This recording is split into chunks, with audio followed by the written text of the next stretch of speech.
टी20 विश्वचषकात भारत विरुद्ध Pakistan high voltage लढत। पाकिस्ताननं नाणेफेक जिंकली। भारताची प्रथम फलंदाजी।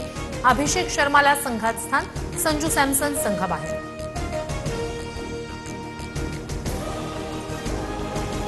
जबाबदारीनं केलेल्या वक्तव्याला भाजपकडून हिंदू मुस्लिम रंग देण्याचं काम। टिपू सुलतान बाबतच्या वक्तव्यावरील वादानंतर हर्षवर्धन सपकाळ यांचा पलटवार।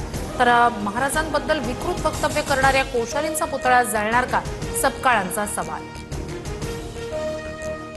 पुण्यात काँग्रेस भवनासमोर मोठा तणाव। सपकाळांच्या वक्तव्यानंतर भाजप आणि काँग्रेस कार्यकर्ते आमनेसामने। भाजपकडून दगडफेक केल्याचा आरोप, काँग्रेस कार्यकर्ता जखमी। आंदोलनावेळी भाजप आणि काँग्रेसच्या कार्यकर्त्यांकडून एकमेकांवर दगडफेक। जखमींमध्ये काँग्रेसचे 2 भाजप कार्यकर्त्यांसह 2 पोलीस आणि 2 पत्रकारांचाही समावेश। दोन्ही बाजूच्या कार्यकर्त्यांविरोधात गुन्हा दाखल, पुणे पोलिसांची माहिती। काँग्रेसची उद्या 4 वाजता बैठक। भाजपच्या नेत्यांना अटक करा। पुण्याच्या महापौरांसह भाजप शहराध्यक्षांवर गुन्हा दाखल करा, अन्यथा मोठं आंदोलन करणार। काँग्रेस शहराध्यक्ष अरविंद शिंदेंचा इशारा।